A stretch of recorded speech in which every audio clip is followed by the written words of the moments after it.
Record. Muy bien. Muy bien, señores.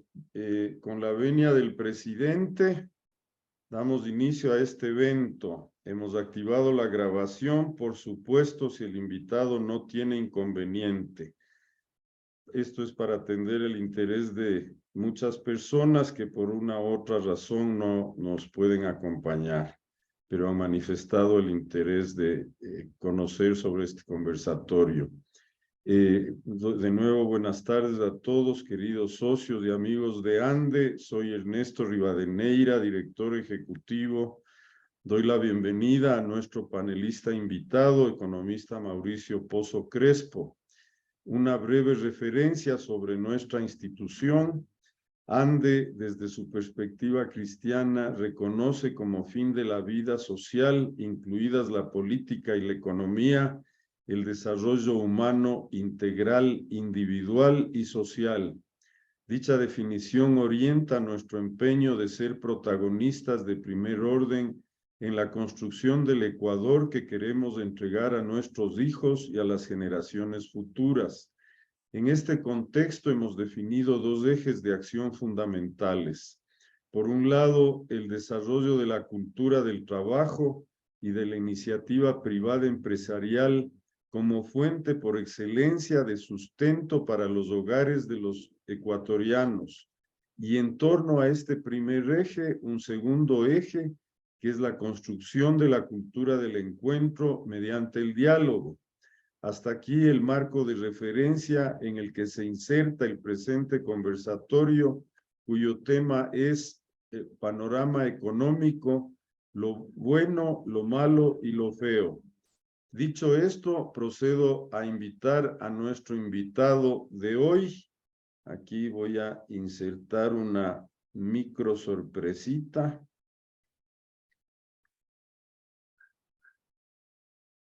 Denme un segundo.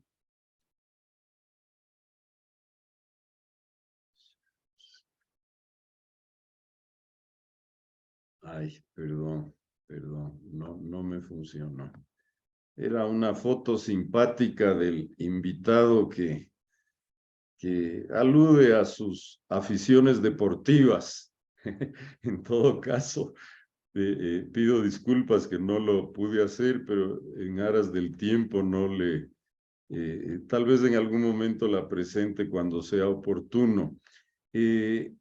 Mauricio Pozo es economista de la PUCE, Pontificia Universidad Católica, máster en economía de la Universidad de Notre Dame en Estados Unidos, es presidente de Conclina, Hospital Metropolitano, ha sido ministro de Economía y Finanzas en 2003 y 2004, 2020 y 2021.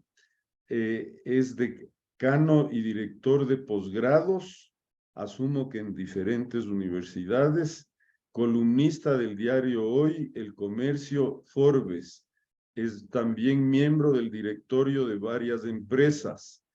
Un punto práctico para el conversatorio: al final de la presentación del panelista invitado, abriremos el foro para preguntas o comentarios de los asistentes, rogando a todos que sus intervenciones sean cortas y concisas en un tiempo referencial de hasta 2 minutos. Paso la palabra al presidente de ANDE, ingeniero Bolívar Ceballos, para una introducción al tema de hoy. Gracias, Ernesto. En primer lugar, bienvenido, mi querido Mauricio. Lo que no sé si avanzamos a mirarlo, lo que no salió. Está bien, vimos, ya vemos. Muy bien. Gracias, Bolito.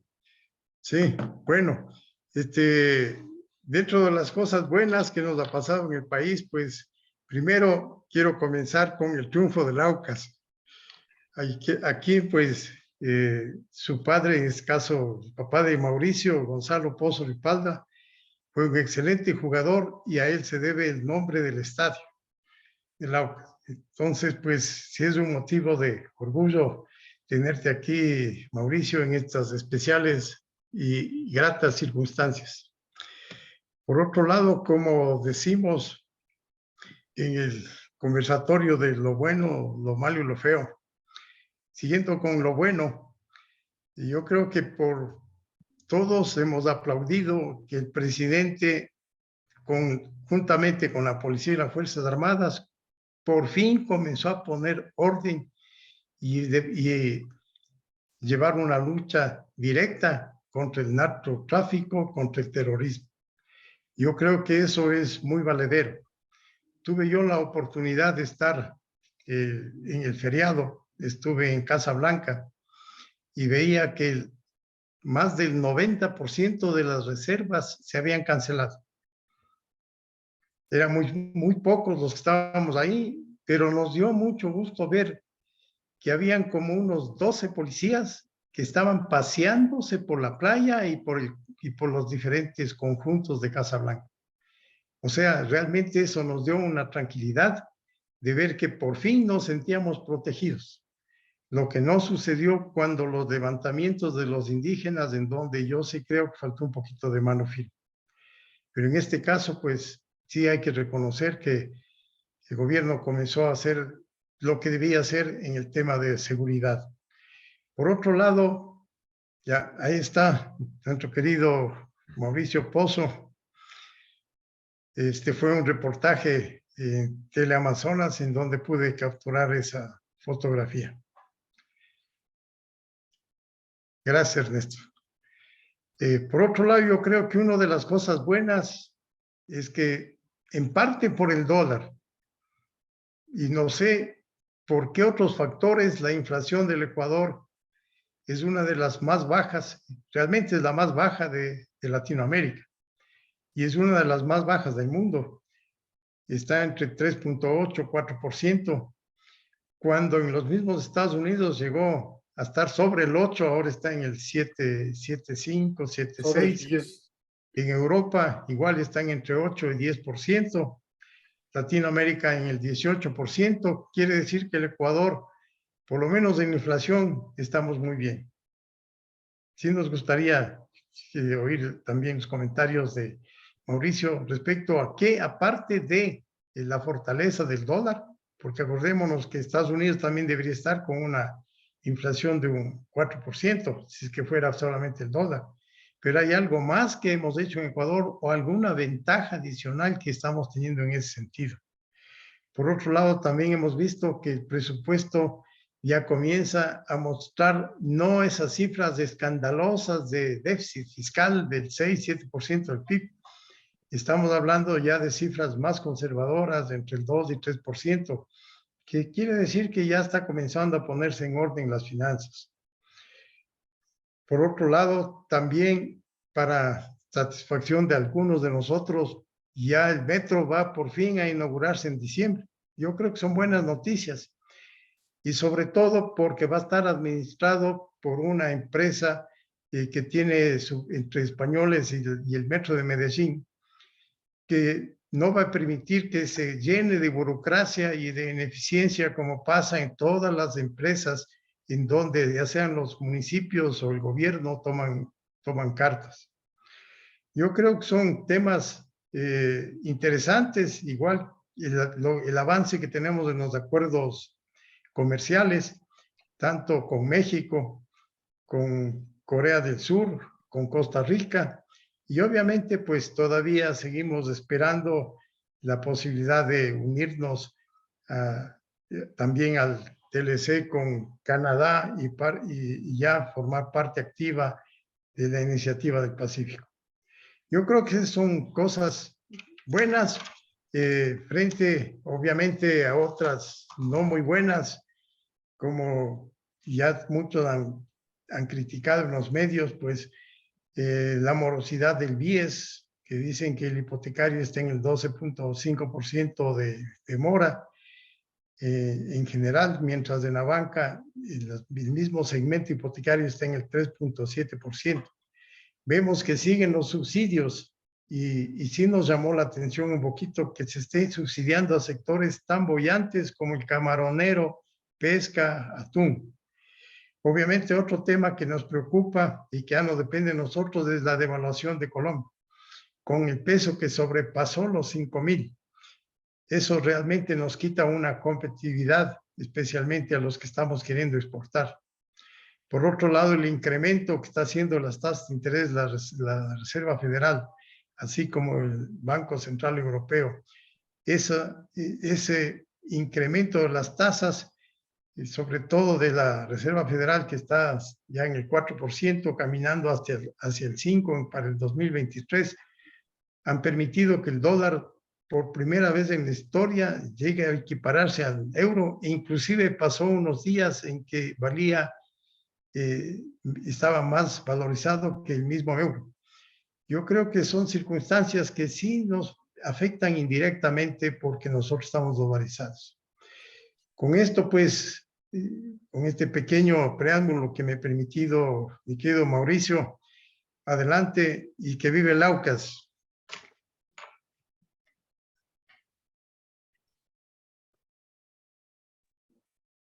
Muchas gracias. Muchas gracias a todos. Buenas tardes. Primero agradecer la confianza de destinar unos minutos para conversar sobre temas de interés de todos. Y si me permiten, Ernesto, Bolívar y todos, solo decirles unos 2 temas del Aucas para simplemente información de ustedes. El Aucas se crea en febrero del año 45, se crea con los ex líderes jugadores del Gladiador y del Titán.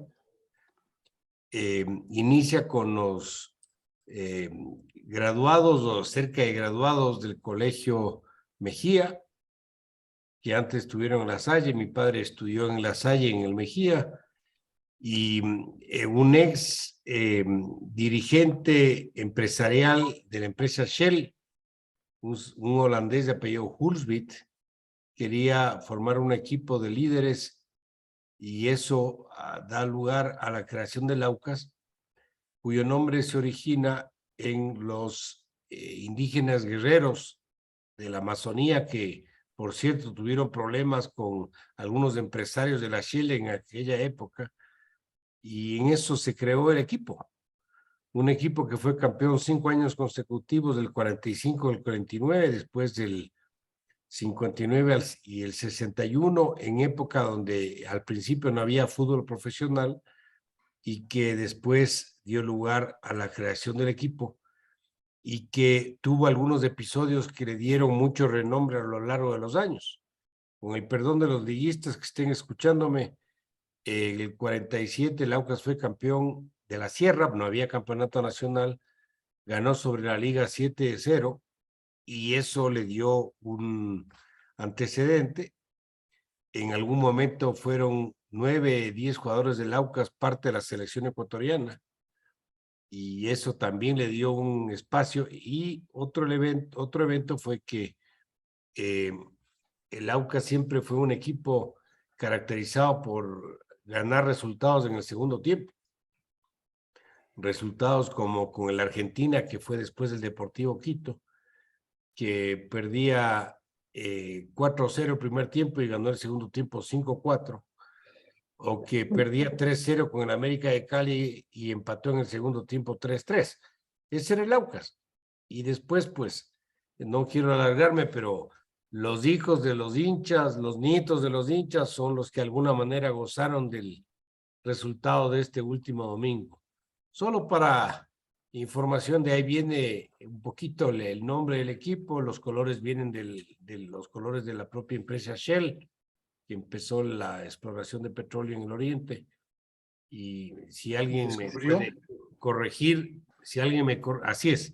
Y si alguien me puede corregir el tema, le agradezco, pero ese es un poquito el resumen de la historia del Aucas y por qué sigue siendo vigente y campeón a los 77 años, que no ha sido campeón del Ecuador. Así que eso es un poquito para que conozcan algo de historia del equipo, y no me quiero alargar mucho más, pero esa es la verdad. Y mi papá fue puntero izquierdo, jugaban 2-3-5 en esa época, él era puntero izquierdo, fue seleccionado ecuatoriano como 10 años, jugó en el exterior, de los primeros que jugó afuera, Y claro, un poco su prestigio a lo largo de las canchas de aquí y de afuera le dieron el espacio como para que le nominen como el mejor jugador, y por eso el Estado lleva su nombre. Así que, con el perdón de todos, quería contarles esta pequeña reseña del equipo para que ustedes Muy tengan... grata y gracias por compartir, Mauricio, esa linda historia, y en donde pues tú debes de haber estado siempre presente cuando era posible en las graderías. Sí, muchas gracias. Un abrazo y un homenaje a tu padre, realmente un jugador de prestigio, y sobre todo en esa época uno sobreponía los valores y la camiseta a los valores económicos, como es ahora, ¿no? Sí, muchas gracias. Muchas gracias, Bolívar. Cuando él empezó no había fútbol profesional. El primer equipo profesional fue el Patria de Guayaquil, cuyo presidente del club fue en ese momento el papá del expresidente Febres Cordero, Agustín Febres Cordero. Y mi papá jugó en Guayaquil, por eso le querían también mucho en Guayaquil. Pero bueno, no quiero aburrirles más con el tema, simplemente contarles este antecedente. Ahora sí vamos a temas menos alegres. Anoto un paréntesis. El presidente de Ande también ha sido hincha del Aucas, por si acaso no está. Bueno, está bien eso. Hay algunos. Carlitos Andrade Marín también está con la camiseta. Hijo de nuestro querido rector, pues Miguel Andrade Marín, del Colegio Benalcázar, ¿no? Gracias.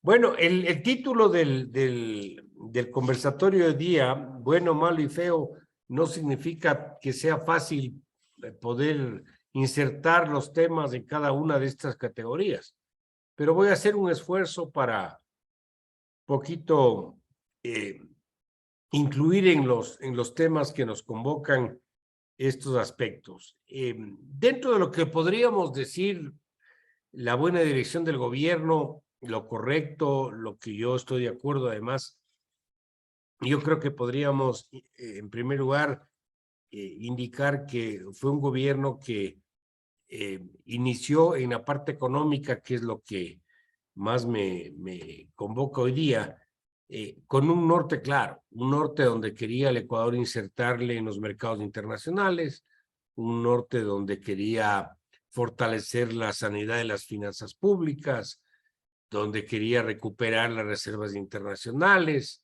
donde quería darle al Estado el rol que le corresponde.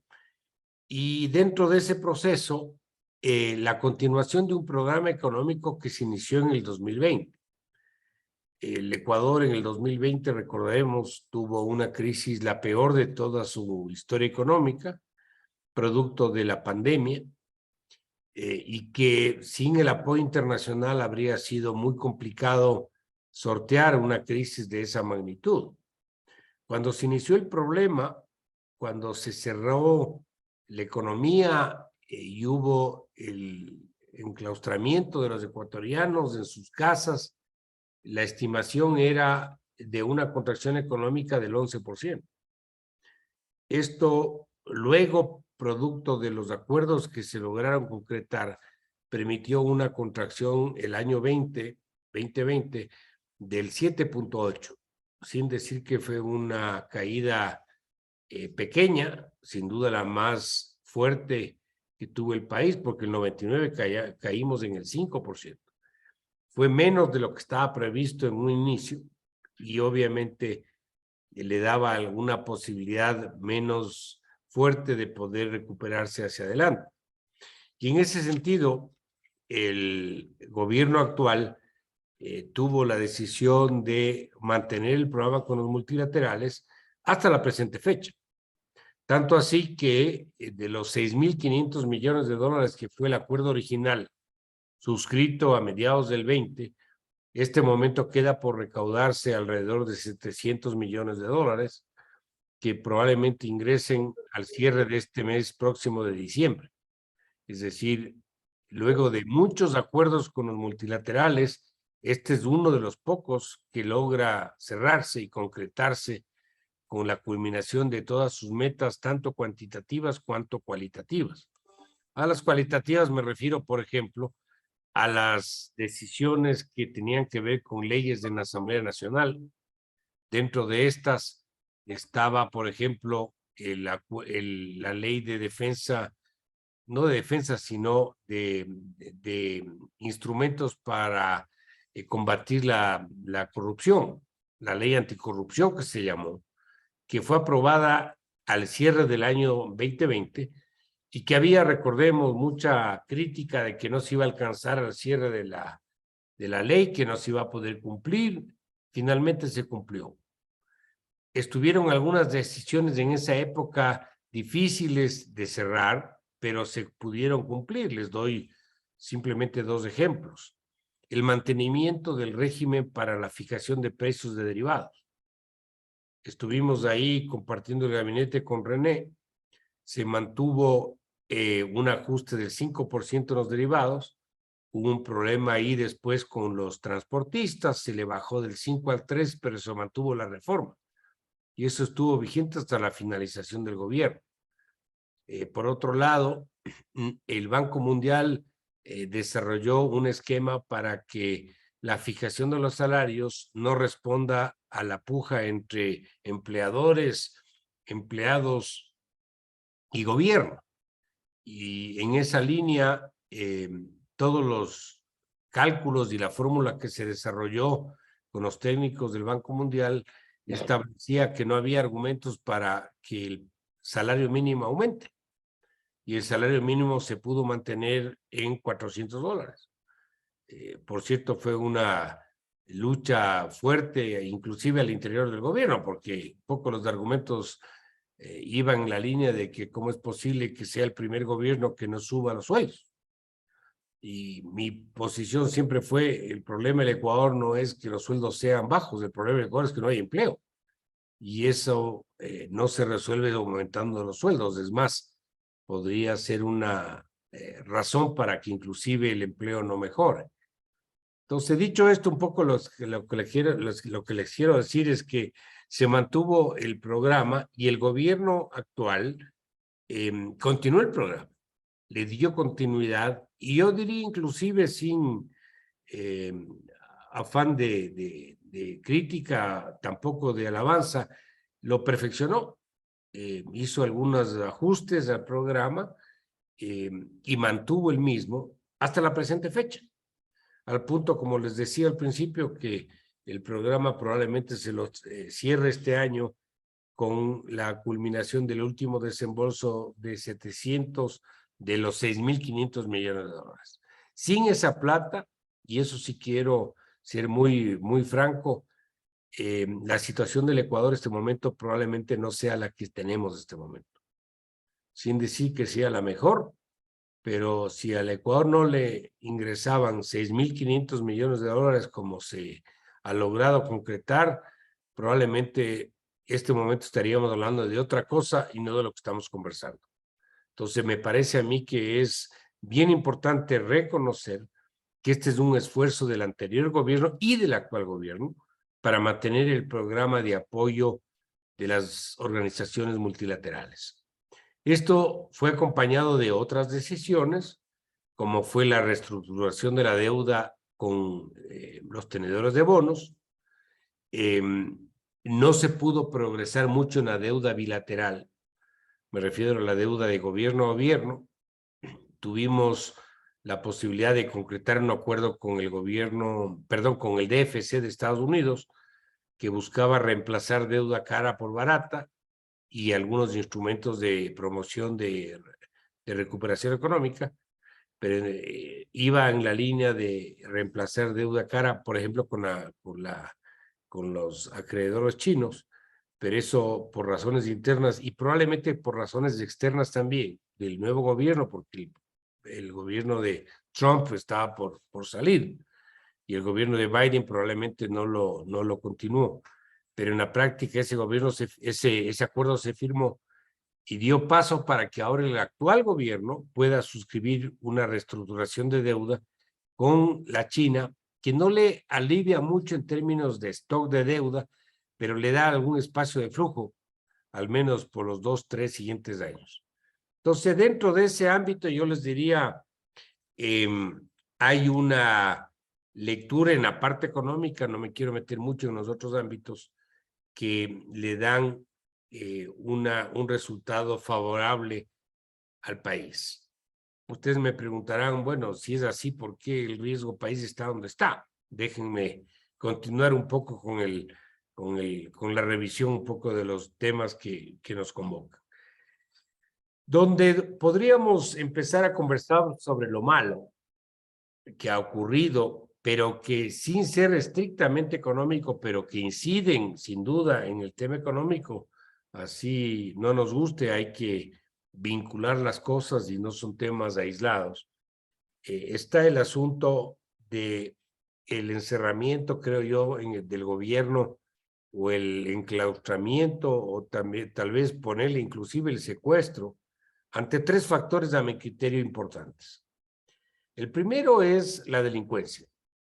El tema del narcotráfico, la delincuencia termina siendo el principal problema de los ecuatorianos de este momento, más que el empleo, más el costo de vida, el tema de la inseguridad. Y este es un problema que conspira no solamente en el área social, en el área política, sino también en el área económica.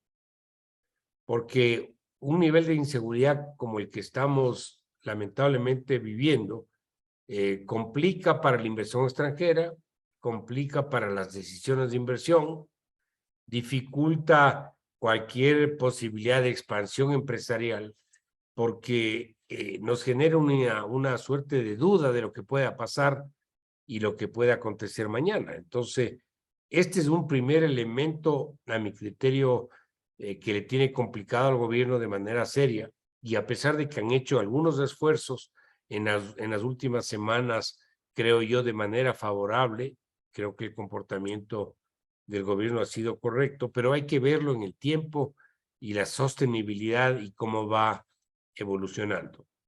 El segundo es que, y esto es una opinión personal, no necesariamente tienen ustedes que compartir con mi criterio, el que un grupo minoritario de ecuatorianos que tiene todo el nivel de respetabilidad que debe tener, como son los indígenas, que por cierto entre ellos tampoco tienen una posición única porque es un grupo que también tiene sus fraccionamientos, termina doblándole el brazo al gobierno y le sienten una mesa a discutir temas que van más allá de su propio interés particular. Si esa mesa habría sido para discutir problemas que caminos vecinales, que delincuencia en el sector rural, que atención médica en los sectores, que telecomunicaciones que requieren, pero no, pasaron a un tema de políticas públicas que tienen que ver con asuntos petroleros, asuntos de la minería, temas de subsidios, control de precios, etcétera. Por lo tanto, están en una posición de arrinconamiento del gobierno, a mi criterio, que le complican la posibilidad hacia adelante de emprender en cierto tipo de reformas que tienen que ver con estos sectores.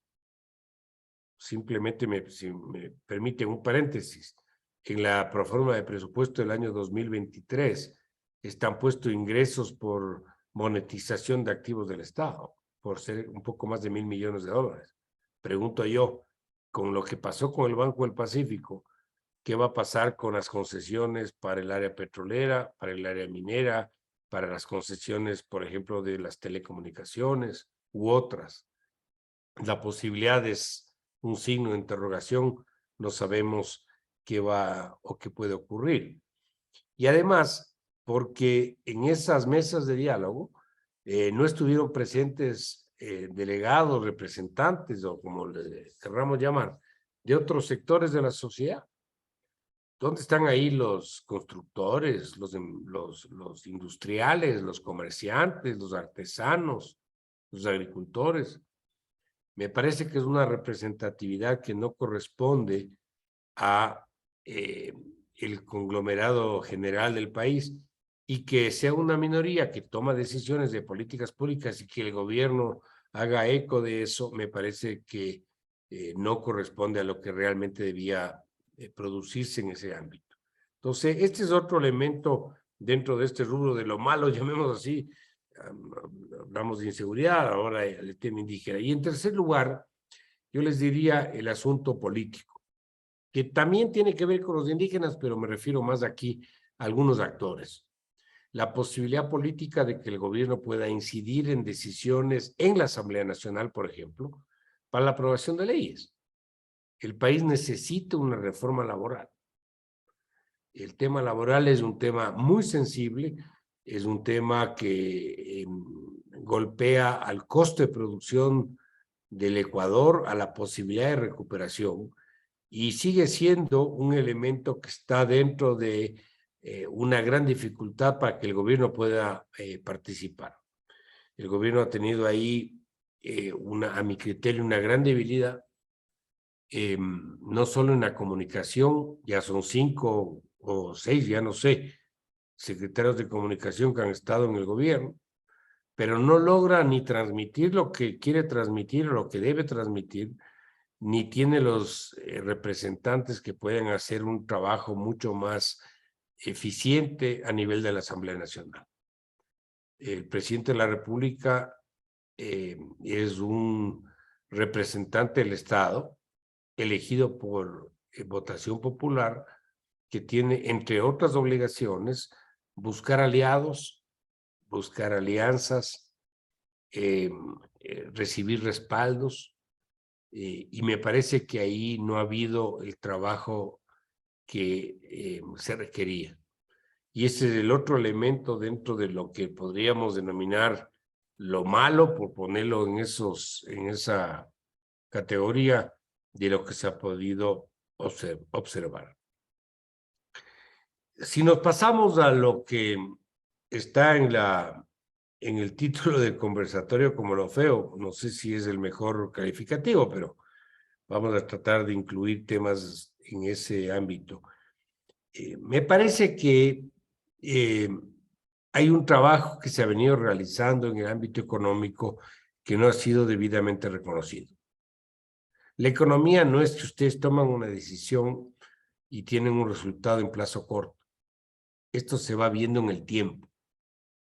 Y me parece que el expresidente Moreno hizo un trabajo importante cuando pudo cambiarse de ruta, pongámoslo así, incluir un equipo económico con una visión diferente, abrirse a la comunidad internacional, introducir un programa que por primera vez insertaba metas en el ámbito fiscal, en el ámbito de las reservas, en el ámbito comercial.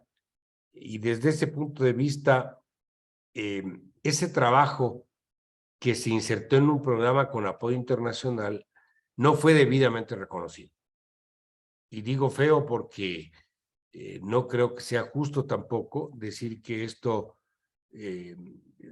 o lo que se ha hecho es el resultado de 14 años de un desastre. Me parece que hubo un periodo donde se hizo un esfuerzo enorme por darle vuelta a la situación que se venía generando una década completa.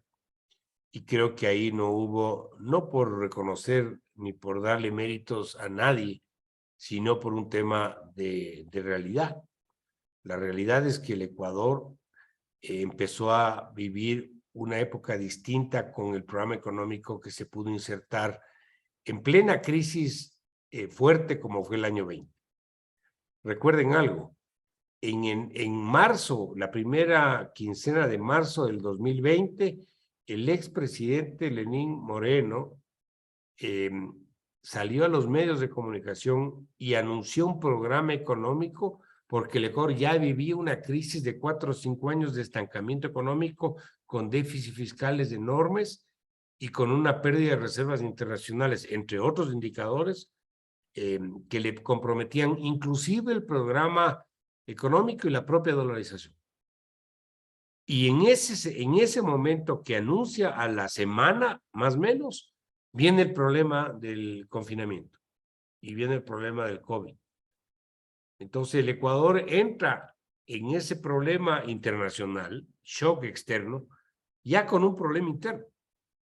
Entonces era muy complicado entrar en ese problema como entró la situación económica de Colombia o Perú, donde tenían reserva, tenían espacio fiscal, podían levantar recursos de afuera y nosotros no teníamos ninguna posibilidad de esas opciones si no era el apoyo internacional que se recibió. Entonces, si eran momentos complicados y sobre esa base se inició el programa y por eso me parece que no es justo al menos no reconocer ese proceso que se dio para que de alguna manera se empiece a cosechar ahora. No es que en economía ustedes introducen en mayo, 24 de mayo del 21 y el 31 de diciembre del mismo año consiguieron los resultados fiscales como los que se cerraron. Antes del cierre del ejercicio de gobierno, se presentó una serie de reformas, se le entregó al equipo económico que ingresaba al gobierno y por otra parte, ya se anunció que el déficit fiscal iba a bajar de 7 a 4,000 millones de dólares. Es decir, esto ya fue un esfuerzo anterior y que se continuó sin duda en el actual gobierno. Entonces, me parece que ahí hay una continuación, es un esfuerzo de dos administraciones para conseguir un resultado económico que era importante para el Ecuador. El otro elemento que me parece importante también analizar es que a pesar de los resultados macroeconómicos, de que las reservas se han recuperado o que el déficit fiscal está un poco menor, entre otras, eso tiene que percibirse en la ciudadanía. Si la ciudadanía no recibe el beneficio de un manejo económico o macroeconómico ordenado, la posibilidad política de continuar en el esquema se vuelve más difícil. La ciudadanía dice: a mí no me importa que las reservas internacionales sean de 7, 8 o 9 mil millones, pero sí me importa que haya insumos médicos en los hospitales. Y sí me importa que no me asalten en las calles, o sí me importa que yo encuentre un cupo del niño en la escuela. Entonces eso tiene que decantar, tiene que de alguna manera filtrar al beneficio de la política pública en la ciudadanía para que la política macroeconómica se pueda mantener.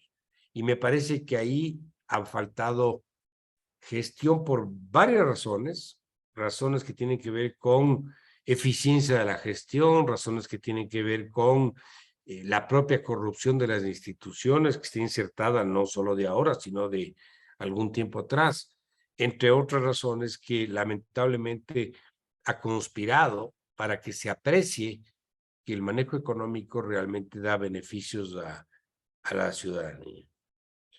Por otro lado, me parece bien importante que nosotros ahora tengamos de alguna manera claro dentro de los aspectos buenos, malos o feos que podamos insertar, el que nosotros este momento tenemos más libertad, podemos opinar, no nos persiguen, tenemos más posibilidad de emprender en nuevas alternativas, sino que se vivió bastantes años atrás. Es decir, creo que hay un ambiente de más tranquilidad y eso creo que hay que reconocer. Nuestra posibilidad de poder atraer recursos de afuera, siendo un país dolarizado, con problemas políticos de países vecinos, estamos viendo lo que pasa en Colombia. En el Perú, a pesar de un gobierno distinto a lo que fueron los anteriores, parece que la economía sigue su rumbo y no pasa nada en el Perú. En el caso de Chile no sabemos, pero es una incógnita. De igual manera, Venezuela ya sabemos lo que está pasando. En Brasil, ¿en qué terminará la posesión o no de Lula? Con todas las acusaciones de corrupción, pero el ambiente internacional no es bueno. Y tenemos de la región probablemente una línea más abierta, el caso de, yo diría, Panamá, Paraguay, Uruguay y nosotros. O sea, no hay mucho más ahí donde caminar. En la parte de las economías grandes, una recesión mundial que en el caso norteamericano ha logrado de alguna manera emanar a los mercados internacionales, que es menos grave que el caso europeo, y las autoridades americanas han puesto su énfasis mucho más en inflación que en el tema recesivo. La recesión, por concepto, son 2 trimestres o más consecutivos con tasas de crecimiento negativas. Tuvieron 2 negativos, ya tuvieron un positivo, pero en cambio tenían recuperación de empleo. Entonces había toda una discusión entre los académicos de cómo es que hay más empleo con recesión. Hasta ahora están discutiendo de eso, pero un poco lo que les quiero decir es que ellos se han incluido o se han focalizado mucho más en el tema de inflación que el tema de recuperación económica, y por esa razón, entre otras acciones, están las tasas de interés que han empezado a subir, y yo creo que van a continuar. Y eso se expresa en otras formas, como es que Europa, aparte de tener un déficit comercial, sale a demandar dólares y el dólar se aprecia en los mercados, y tenemos ahora una relación dólar-euro, por ejemplo, bastante similar. Ni hablemos de las monedas nuestras o las cercanas, como es el caso del peso colombiano. Pero bueno, un poco a lo que quería llegar en la parte de ese tercer elemento es que estos factores creo que no han sido debidamente comunicados a la ciudadanía. Me parece a mí que, dando un comentario un poquito más político, que el expresidente Moreno de alguna manera se salió de su línea correísta y permitió que Lasso sea presidente en este momento. No, obviamente no es el único, pero creo que fue un actor importante en ese proceso que no hay cómo desconocer. La inflación en el Ecuador en este momento está en el más o menos 4%. No vamos a llegar a tasas de inflación como tenemos en otros mercados de afuera, ni siquiera Estados Unidos, que llegó al 9,1, después bajó un poco al 8, en algunos países europeos como Inglaterra está en el 14. ¿Por qué? Por varias razones. Primero, no todos los productos son transables, es decir, no todos se pueden comerciar, aquí hay precios fijos, hay precios de sustentación, la demanda no permite una presión en precios, entre otras razones por el mismo tema del empleo. Entonces yo creo que ese no es el problema del Ecuador en este momento, el tema de inflación. Tenemos 3 años consecutivos con superávit comercial, apoyados mucho en el precio del petróleo, sin duda alguna. Eso nos ayuda. Hay una recuperación de reservas, lo cual le fortalece a la dolarización y nos da tranquilidad al régimen cambiario, que es una preocupación también de los ecuatorianos. La deuda pública ha crecido, pero la estructura es mejor, es decir, casi el 50% de la deuda es con multilaterales, es decir, plazos largos, tasas de interés menores, periodos de gracia, y eso nos ayuda. Queda todavía algunas cosas por hacer, pero la estructura es mejor. En la pobreza estamos parqueados y en el empleo también, y eso también hay que decirlo. No es correcto decir han subido tantos números de personas que ingresan al trabajo, porque todos los años ingresan gente. Eso hay que compararlo con la población económicamente activa, es decir, con los que realmente están en capacidad de trabajar, y sobre esa base emitir un criterio.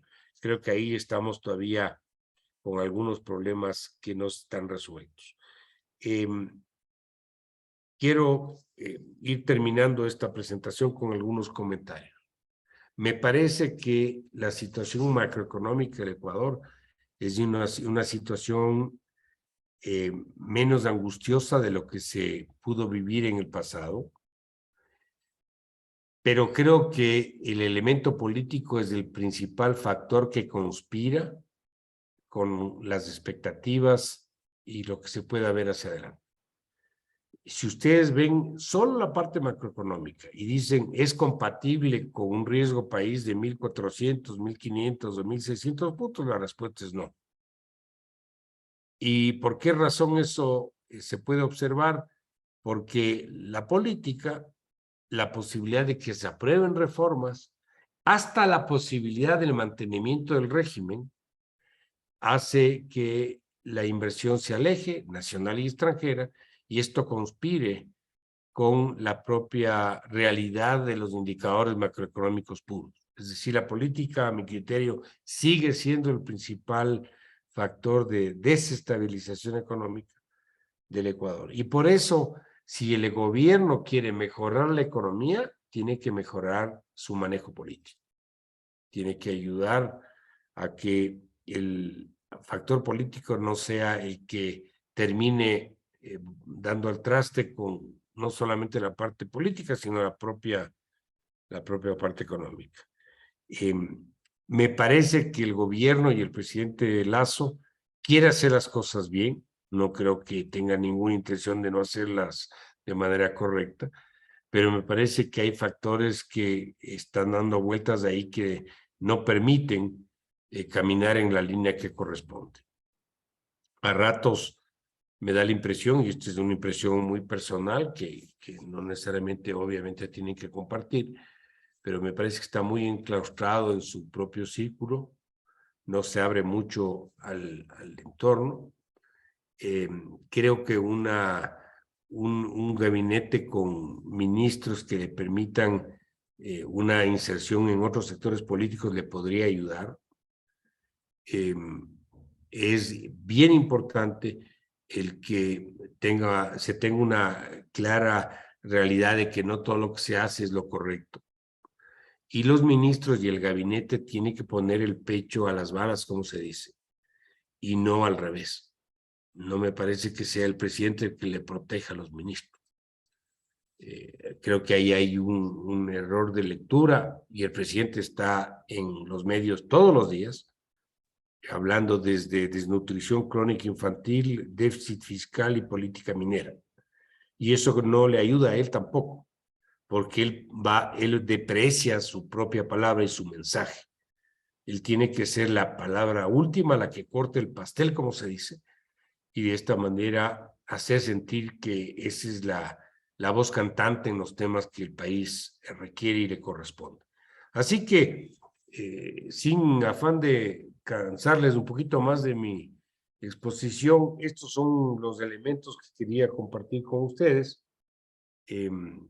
Aquí hay obviamente muchos temas que conversar, pero sí me parece bien importante que se tenga claro la interacción que existe entre la economía puramente como la vemos y los impactos que puede tener el entorno político, los errores y aciertos del gobierno también en la conducción económica y eso lo que puede implicar hacia adelante. Así que esto un poquito para dar un espacio a conversar entre nosotros.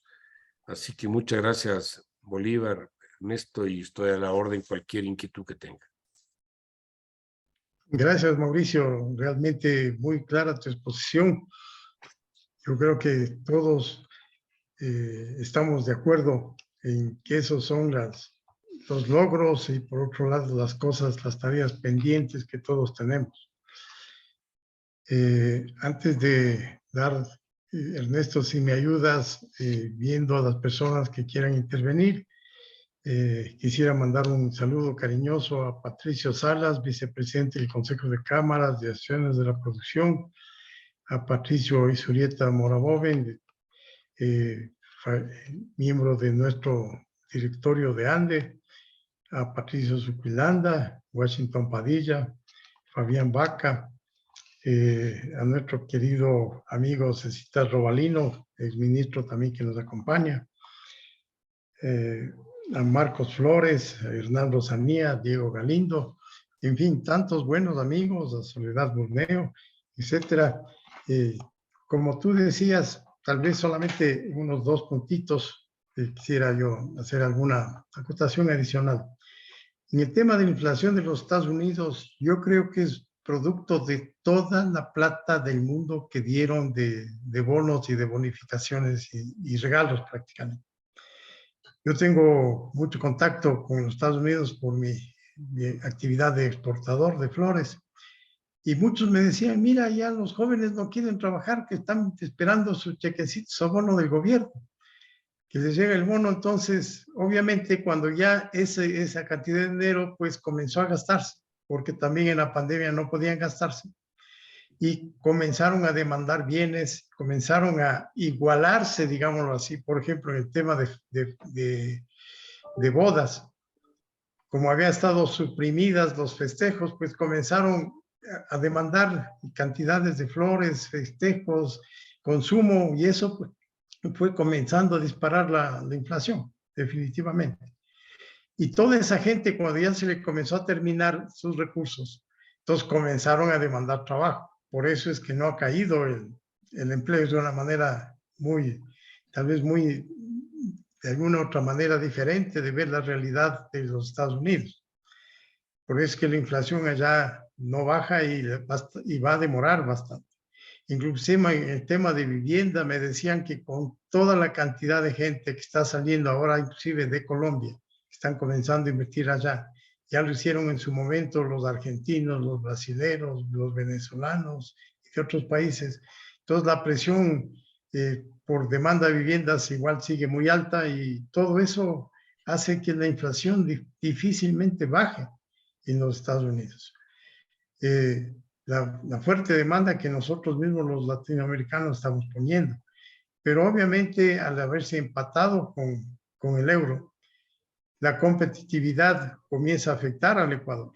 Y así vemos nosotros, especialmente en el sector exportador, los que competimos contra Colombia, cuando ellos tienen una devaluación exagerada que ha pasado en los últimos momentos, cerca del 26%, que realmente son cifras que no podemos manejar nosotros.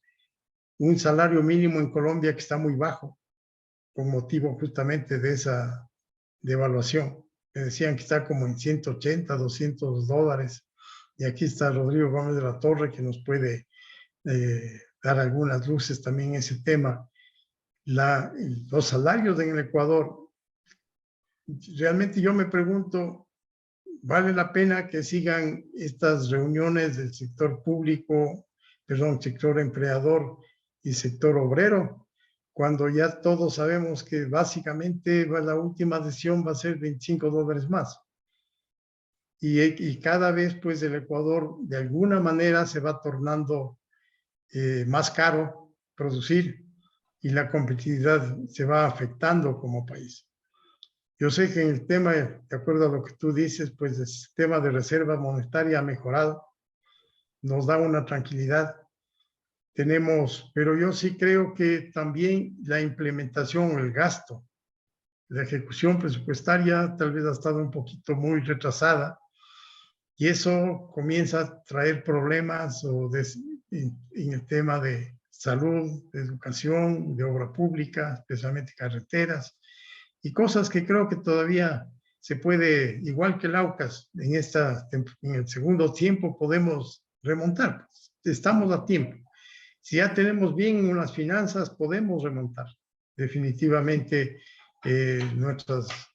nuestro crecimiento.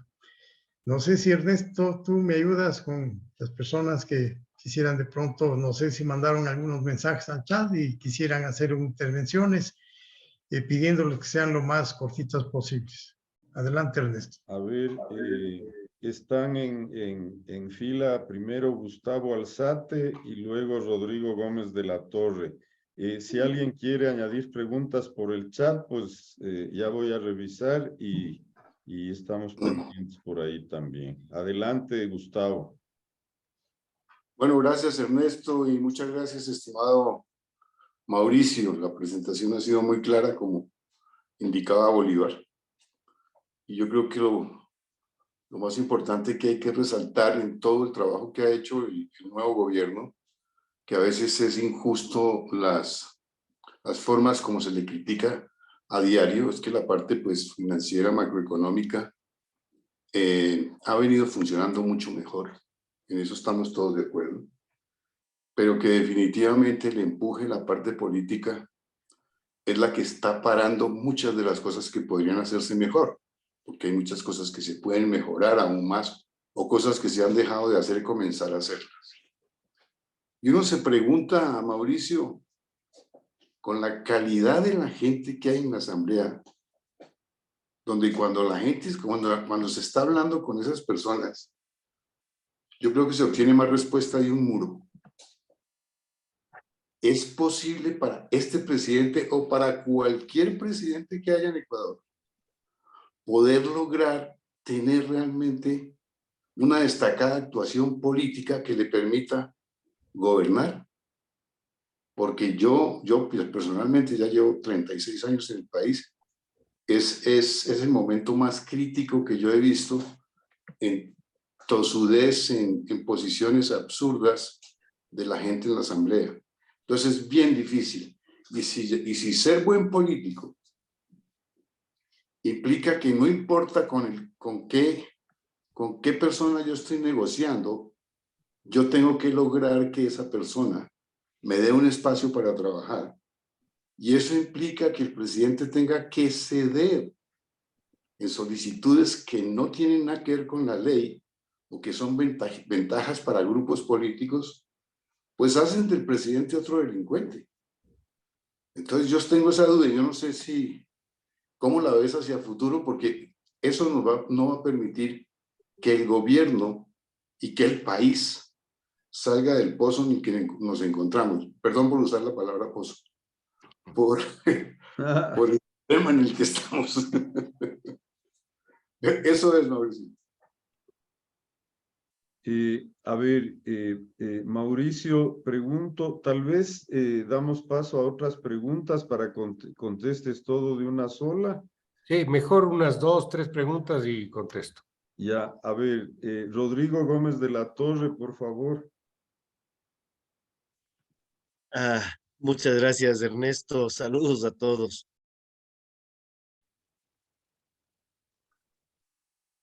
Micrófono, Rodrigo. Se desactivó tu micrófono. Perdón.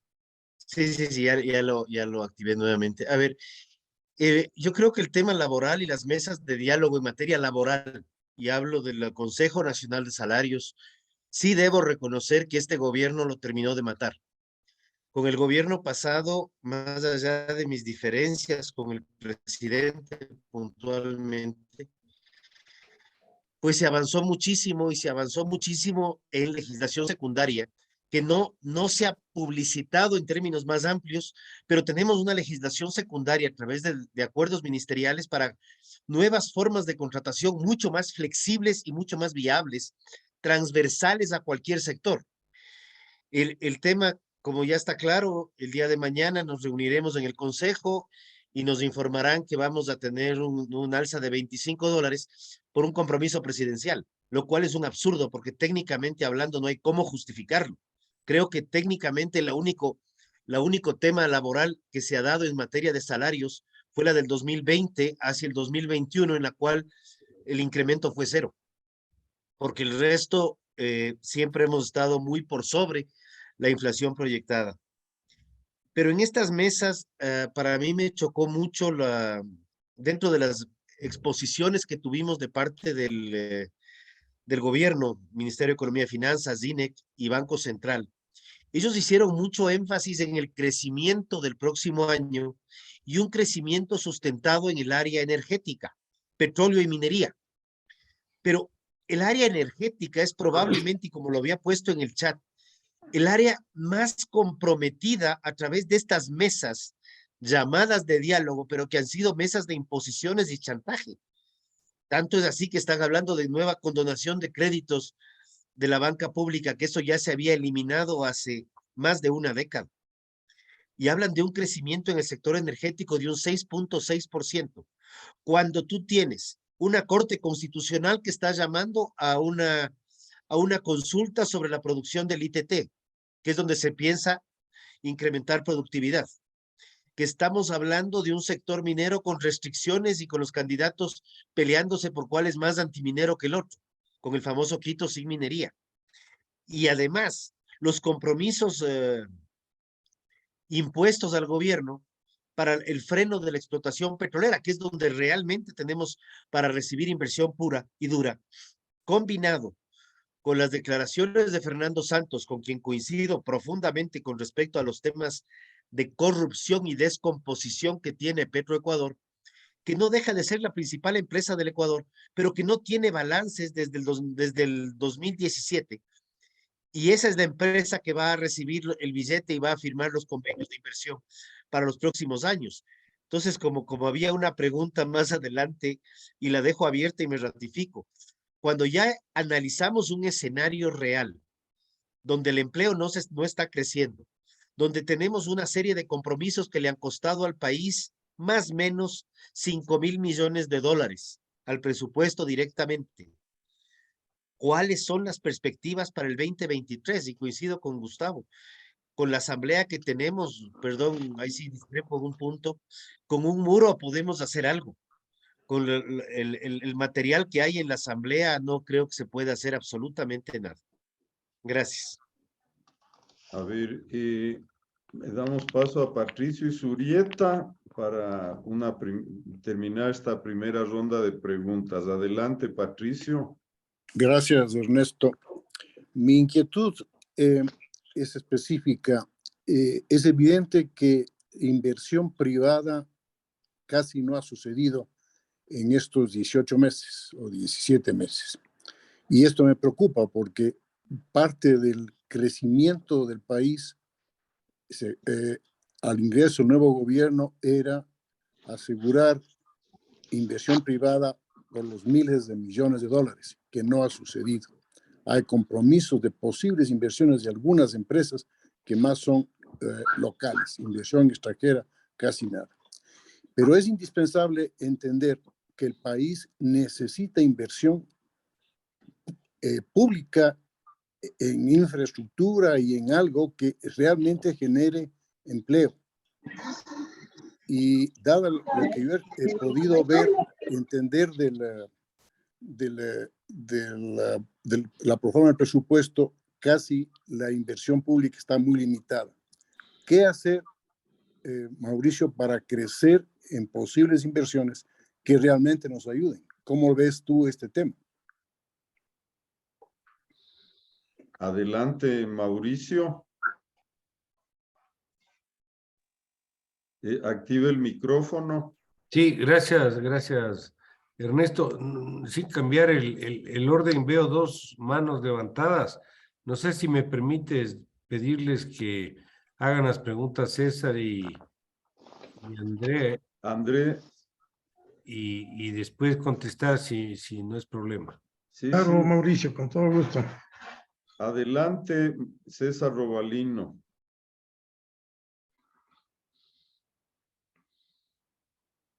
A ver, gracias por toda la información y la exposición, Mauricio. Un error grave, y esto recojo pues, de nuestro amigo Patricio, un error grave de la política económica del gobierno es el manejar como variable de ajuste macroeconómico la reducción de la inversión pública. No se puede seguir sacrificando la inversión pública.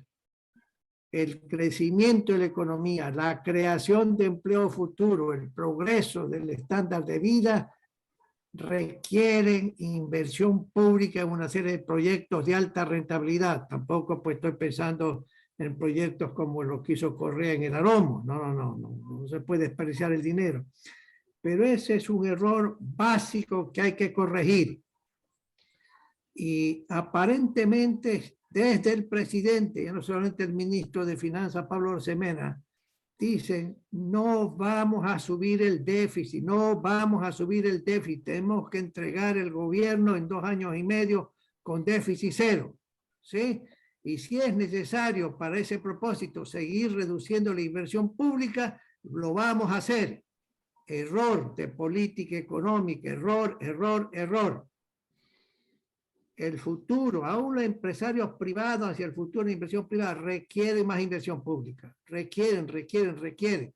Eso es uno de los errores de política económica del gobierno. Hay otros, pero solamente me comento eso porque Patricio Izurieta también decía algo sobre el particular.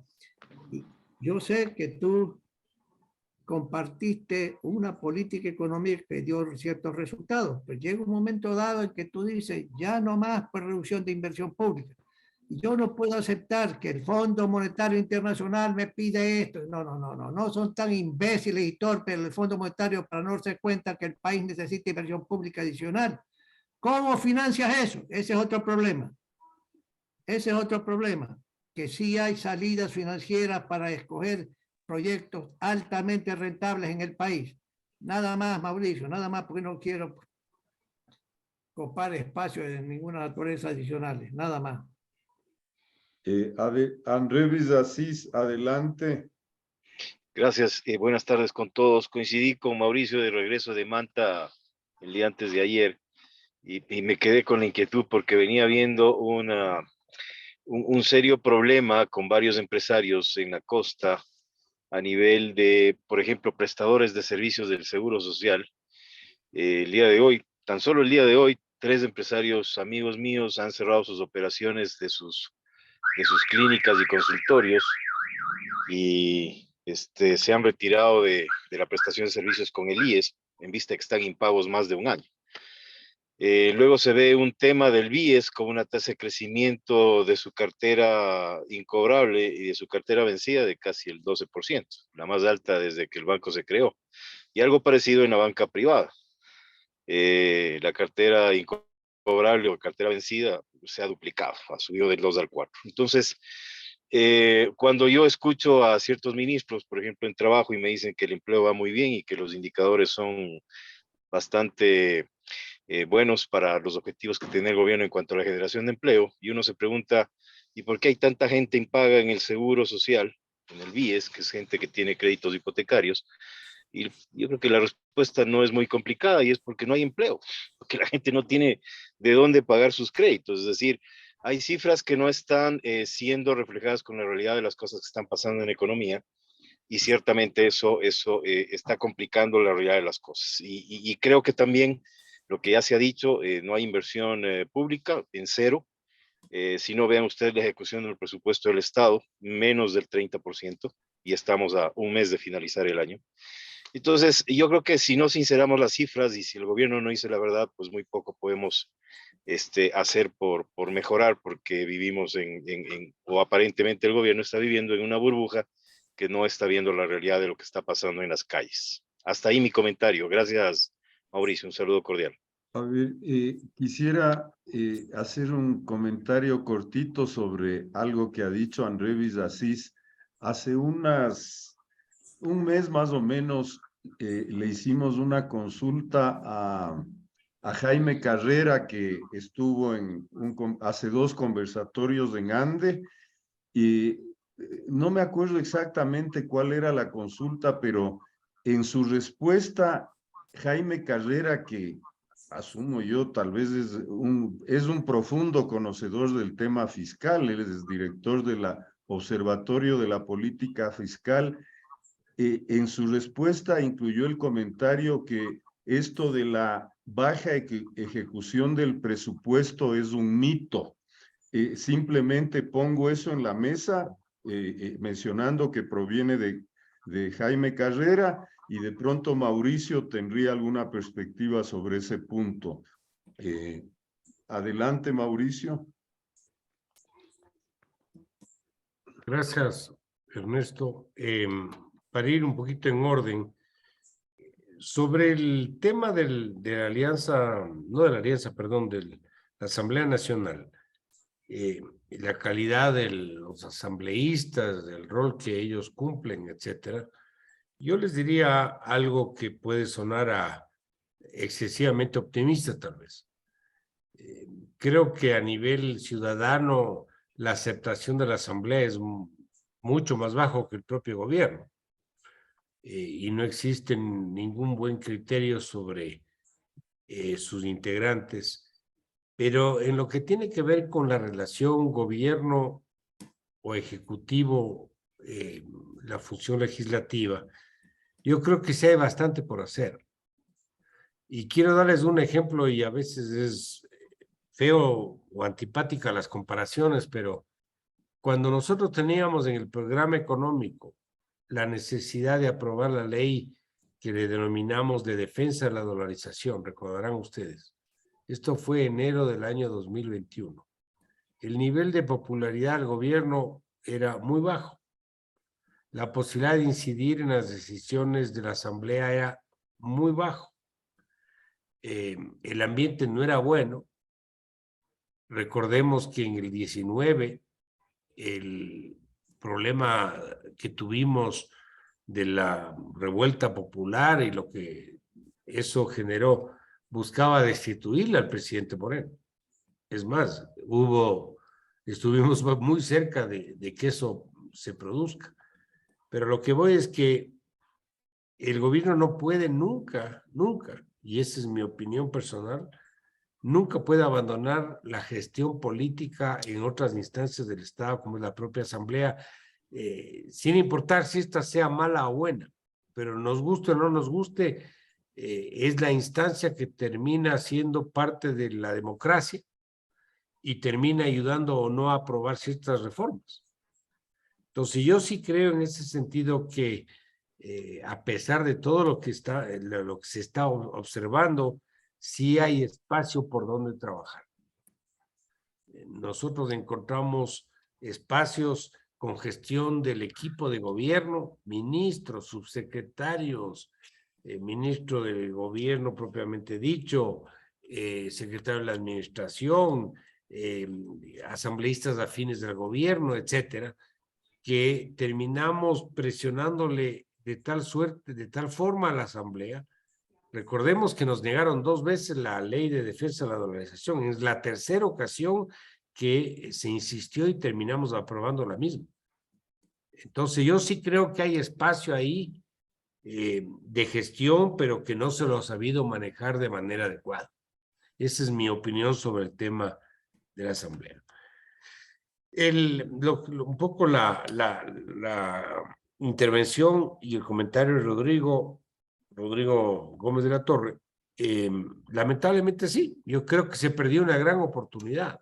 Se hizo un gran trabajo para el desarrollo de una fórmula con el Banco Mundial donde el aumento salarial estaba atado a crecimiento de la economía, aumentos salariales, inflación, elasticidad del salario respecto al empleo, una serie de variables que lo que hacían era despolitizar la decisión del ajuste salarial. Y eso se abandonó. Por alguna razón, y por cierto les dije a los propios señores del Banco Mundial, cómo es que antes estaban tan prolijos en que esto se mantenga y ahora como que no ha pasado nada. El gobierno entró y aumentó $25 sobre el mínimo vital y no pasó nada. Era obviamente una oferta electoral de campaña, pero con la relación con el Banco Mundial no pasó absolutamente nada. Y nosotros nos partimos de espalda para que se mantengan los $400. Entonces yo sí creo que ahí hubo un deterioro de un principio, de una reforma que yo creo que se debía haber mantenido. Igual que el tema del ajuste de los derivados. Recuerden ustedes que el 5% que se tenía de ajuste mensual y después el 3% hasta alcanzar los precios internacionales, era para que el precio de los derivados esté acorde, como es en la mayoría de países, a lo que pasa en el mercado internacional. Sin embargo, el gobierno congeló el precio de los derivados, inclusive antes de que ocurra el problema de junio pasado, donde podía haber sido un instrumento hasta político de negociación. Sin embargo, lo congeló. Entonces yo creo que sí se han desaprovechado y se han tomado algunas decisiones que lamentablemente conspiran con este tema. Rodrigo también habló del año 23, del 2023. Si ustedes quisieran una opinión de mi lado, yo les diría, no creo que sea un año muy distinto al actual.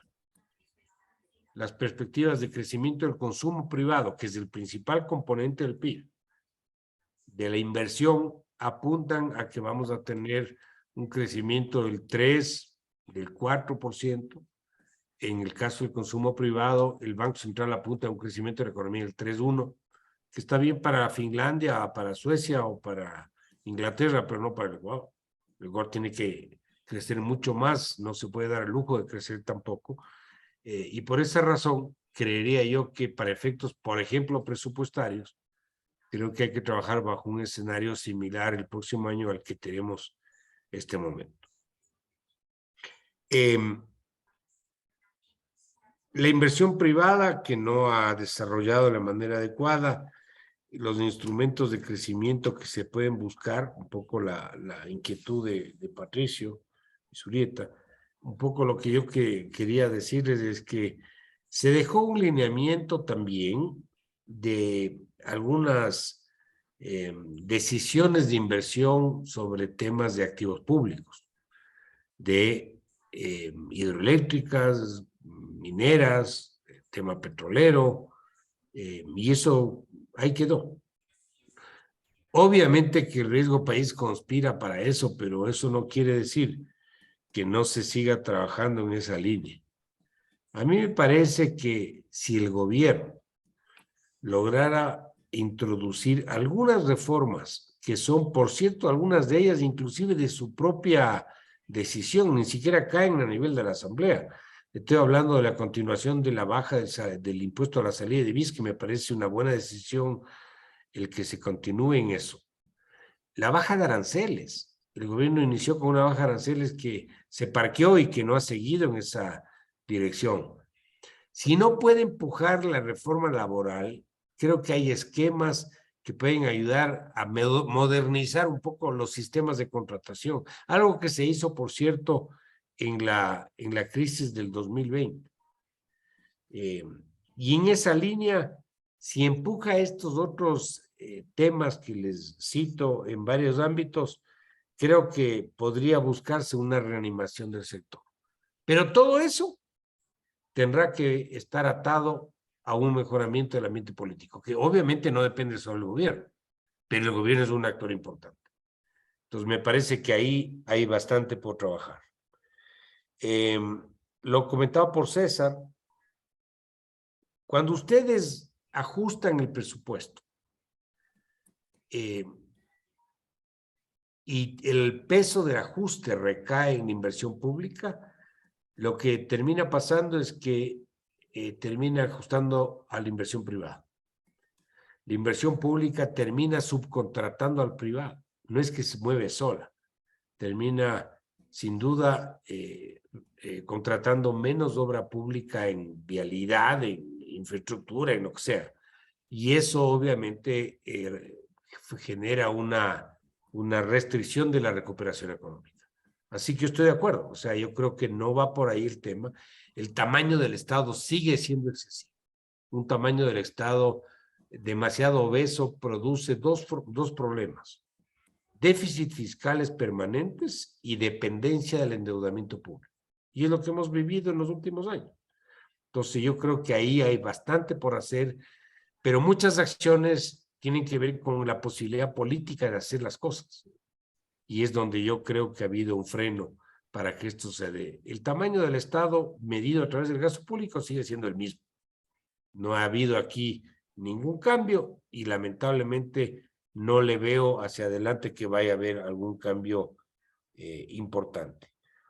Creo también sustancial señalar que el déficit fiscal no es que sea lo mejor, pero yo prefiero un déficit fiscal pequeño, del 2 o del 1% del PIB, con un crecimiento económico del 6%, que un déficit de 0 sin crecimiento económico. De eso no tengan macroeconómicamente ninguna duda, creo yo. ¿Por qué? Porque el déficit fiscal o una inflación un poquito más alta que te permite una recuperación más rápida, te permite un espacio para corregir el problema después, pero no al revés. Y eso yo creo que es un tema de decisión de política económica del gobierno. Alejemos un poquito la fecha de alcance de una meta fiscal, pero demos el espacio para una recuperación económica mayor. Que haya un problema de ejecución presupuestaria, como anotó el comentario de Jaime Carreras, ¿verdad? Él dice que es una ficción, puede ser una ficción en una parte, pero creo que él más hace referencia a que el gasto público sigue siendo excesivo. Pero si hay ineficiencia, cuando ustedes no ejecutan, asoman los agenciosos que ayudan a cobrar facturas. Entonces es una puerta abierta también para la corrupción. Entonces yo creo que ahí hay bastante por trabajarse. La ineficiencia del sector público es a todo nivel y no es solo el gobierno central, son entidades públicas, son gobiernos seccionales y ese no es un tema muy fácil de manejar, pero hay que hacer. Inclusive la rendición de cuentas que le pide, por ejemplo, el Estado, el Seguro Social al Estado, que le dice que me debe plata, que la deuda de salud, que el 40% de las pensiones, que no sé qué. El mismo argumento puede utilizar el Estado para el Seguro Social y la plata que le ha entregado, ¿en qué se ha gastado? Usted tiene 35,000 empleados, ¿en qué ha usado los fondos? O sea, es un tema de lado y lado, hay un problema de rendición de cuentas, de accountability que le llaman los gringos, que no ha estado presente lamentablemente. El caso del seguro es un tema complicado. André Villasís algo conversó sobre el tema.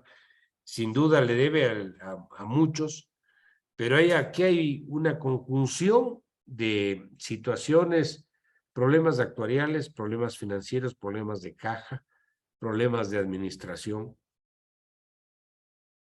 Si yo quisiera pintarle como una decisión, lo óptimo sería un arreglo totalmente integral. Desde el gobierno corporativo, desde la parte de la obesidad del tamaño de la institución, pasando por las decisiones que le den posibilidad de recuperación actuarial y el tema financiero y de caja. Pero lo perfecto es enemigo de lo bueno. Entonces a mí me parece que hay que ir en esto dando pasos, sin perder el norte, dando pasos para ir avanzando en una recuperación de la institución.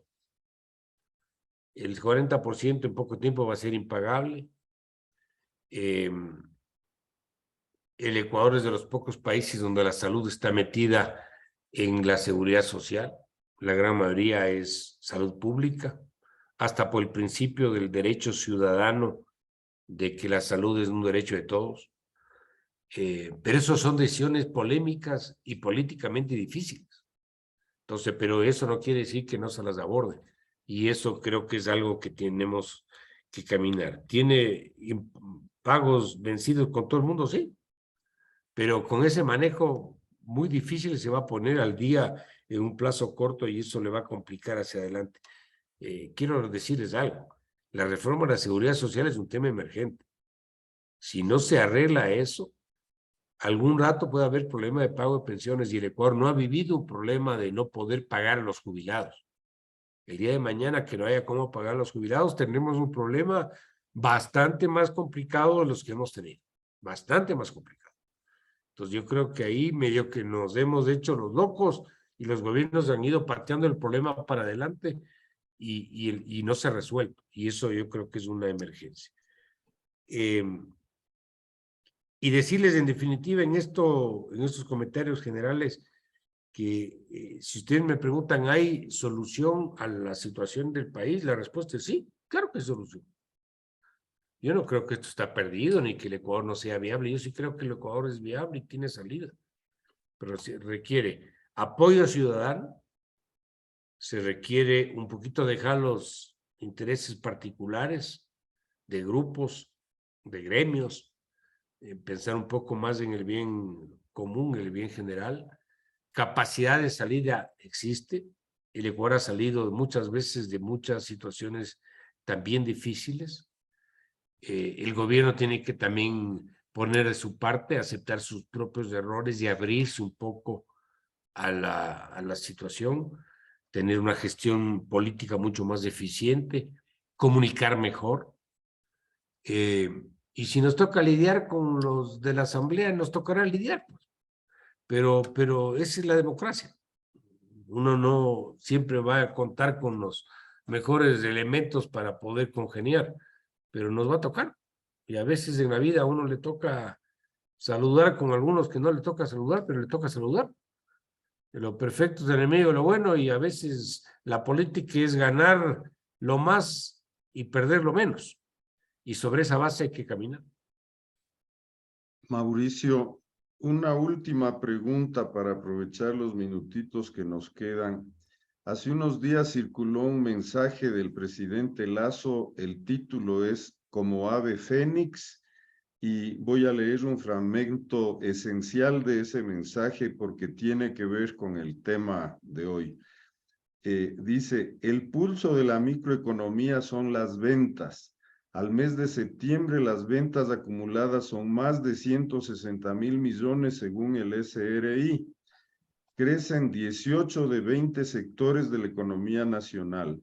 Comparado con 2021, las ventas crecen 15,7%, 5 veces más que el crecimiento prepandemia, es decir, entre 2019 versus 2018. ¿Cuál sería tu opinión sobre esta perspectiva? Fíjate, cuando tú haces política económica, eso se ve en resultados sobre unos pocos indicadores, pero importantes. Empleo, pobreza, crecimiento económico, equidad. Si tú haces cualquier cosa que no logras una mejora en estos 4 indicadores, probablemente la cosa se diluye. El crecimiento de la economía es el crecimiento de los bienes y servicios finales que se producen en un periodo de tiempo normalmente de un año. Si tú generas aumento de ventas y no generas aumento del crecimiento económico, lo que estás haciendo es un traslado de un bolsillo a otro que no genera bienestar agregado. Es decir, no porque vendas más, la economía le va a ir mejor. Tú necesitas vender más y que el producto final se venda más. En el consumo final, en la inversión final, en las exportaciones. Entonces, uno puede jugar con los conceptos, uno puede jugar con los indicadores, pero lo de fondo es, si el país va a crecer al 3 y las ventas crecen al 20 o 5 veces más, como menciona, no has avanzado mucho. El país necesita crecer a lo que debe crecer para reducir problemas de fondo como es la pobreza, como es el empleo, y de esta manera puedes darle frutos o no a un manejo económico adecuado. Esa es la mejor forma de medir si un manejo económico es el adecuado o no adecuado. Lo otro es, puede ser plata de un bolsillo al otro o de un pueblo al otro. Acuérdate que las ventas desde productos intermedios o de insumos, pero eso tiene que sentirse a nivel agregado. Si no se siente, lamentablemente no vas a poder recuperar los principales indicadores como los que estoy citando. Gracias, Mauricio. Son 6:27, así que, presidente, tal vez Sí, si haces un cierre del solamente quisiera hacer algunos comentarios de tu excelente exposición, mi querido Mauricio, y unas pequeñas interrogantes ahí. En primer lugar, estamos muy de acuerdo que con la negociación con el Fondo Monetario Internacional y la venida de todos los recursos, de los cuales faltan 700 millones, trajo una estabilidad económica o un norte que puede ir siguiendo el país. En el tema de los indígenas, completamente de acuerdo. El 93% no nos sentimos representados por los indígenas. Yo creo que fue un error gravísimo del gobierno. El sentarse a negociar con ellos, lo cual no fue bien visto por el 93% que nos sentimos ausentes. Después el gobierno hizo algunas reuniones con los empresarios, pero no tuvimos la misma cobertura o la misma visualización en la prensa y en los acuerdos que son necesarios llegar adelante. Por otro lado, hay que reconocer que en la época de pandemia, en el gobierno anterior, con la ley humanitaria que consiguió el diferir, si no se podía ayudar económicamente a las empresas porque no teníamos la capacidad como lo tuvieron otros países, por lo menos el diferir los créditos ayudó muchísimo, porque eso evitó que muchas empresas quiebren y con la ley humanitaria el poder tener trabajo disminuido, reducido y en fin, permitió dar una solución a un problema muy grande que teníamos en ese momento. Por otro lado, yo creo que es importante y ojalá el gobierno salga adelante bien con esa consulta popular, especialmente en los temas de seguridad, que es donde más creo que la gente está preocupada y es uno de los principales detonantes y algo que puede apuntalar el crecimiento del país. Saber que ya tenemos y podemos contar con una seguridad, con una tranquilidad para poder hacer nuestras actividades, nuestro vivir diario. Por otro lado, creemos que, como tú lo decías, debe seguir adelante con el trabajo de disminuir el impuesto a salida de divisas, que realmente se ha convertido solo en una fuente de ingresos para el gobierno, pero no es una solución ni para la entrada ni para la salida de divisas. Por otro lado, estamos muy de acuerdo contigo en que se debe dar prioridad a un crecimiento económico y no estar pensando solo en llegar a un déficit cero en el presupuesto del Estado. Definitivamente no hay cómo reducir la inversión, porque lo único que podamos hacer o puede pasar es lo que ya se dio anteriormente. En alguna vez yo les comentaba acá que en la época antes de Correa teníamos fondos de estabilización, teníamos una economía muy sana, teníamos ahorros en el IES, teníamos una muy buena reserva internacional, y vino el correísmo y comenzó a tomarse todos los fondos. Y entonces, ¿quién asomó como el campeón de los campeones? El que gastaba, no el que hizo el gran esfuerzo de poner las finanzas en orden. Y eso nos puede volver a pasar ahora. Yo creo que, como tú decías, en el segundo tiempo ahora de este AUCAS que se llama Ecuador, tenemos que comenzar a invertir en la gente para que la gente vea que un gobierno de derecho, un gobierno que se lo califica de empresarios, pueda ir empujando el país y no sea el siguiente gobierno, si es que no se hacen las cosas bien, otra vez vuelvan los anteriores y comiencen a gastar a manos llenas todo el esfuerzo y todo el esfuerzo que hemos hecho nosotros por tener unas finanzas en orden. También quisiera comentarles que respecto al salario, yo creo que si ya el presidente ofreció que va a llegar a los 100, en los 75 que le faltan, yo me atrevería a proponerle que no lo haga 25, 25, 25, que lo haga 20, 25 y 30, para que de alguna manera tratar de enrumbar de alguna manera mejor, pensando en la inflación, pensando en la competitividad del país. Porque si estamos en 425, un 4%, prácticamente nos está dando entre 18 y 20 dólares. Entonces, aumentar 20 dólares, pero 5 dólares que lo podamos diferir para el año 24, yo creo que sí puede marcar una gran diferencia. Gracias, Mauricio, por toda tu colaboración, por todas tus enseñanzas y tu manera de pensar muy clara con la que nos hemos nutrido. Tal vez si gustas dar un último mensaje, mi querido Mauricio, bienvenido. Gracias, Bolívar. No, simplemente agradecerles a ustedes por la confianza y la paciencia de escucharme. Me quedé pensando con la pregunta última que me hizo Ernesto y decía, busquemos el mejor ejemplo para que se entienda mejor lo que expliqué. Si yo te vendo a ti un chupete en $1 y tú me vuelves a vender el chupete en $1 y yo te vuelvo a vender otra vez el chupete en $1, las ventas se pueden multiplicar por 5, ¿verdad? Pero ¿cuántos más empleados contrataste tú y cuántos más contraté yo? Ninguno. Entonces, cuando tú quieres tratar de decir porque las ventas han crecido, la economía está mejor, creo que hay que darle un contexto un poquito más amplio. Y esto creo que ilustra el que no podamos comparar una cosa con la otra. Gracias a todos y cualquier momento a la orden en el futuro. Gracias, Mauricio. Una última inquietud me surgió del último comentario de los chupetes. Yo creo que si es que ya se implementa con éxito la facturación electrónica, que veo que no le está dejando campo prácticamente a nadie, son muy pocos los sectores que no podrán tener factura electrónica. Eso va a ayudar a que sí se sinceren las ventas, porque muchas ventas no se registran todavía.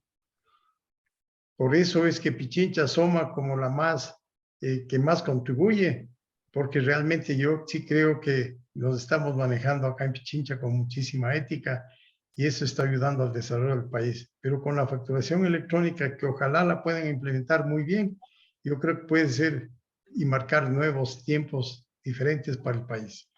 Gracias nuevamente, Mauricio, y a todos. Que Dios bendiga al Ecuador. Gracias. Gracias, Mauricio. Y como Gracias a decíamos, todos. decimos a quien ande, pongamos el corazón y rememos todos en la misma dirección. Gracias a todos por acompañarnos. Un abrazo desde el corazón. Gracias. Gracias. Hasta Buenas la noches. próxima. Muchas gracias. Gracias, una buena noche. Gracias, Mauricio. Gracias.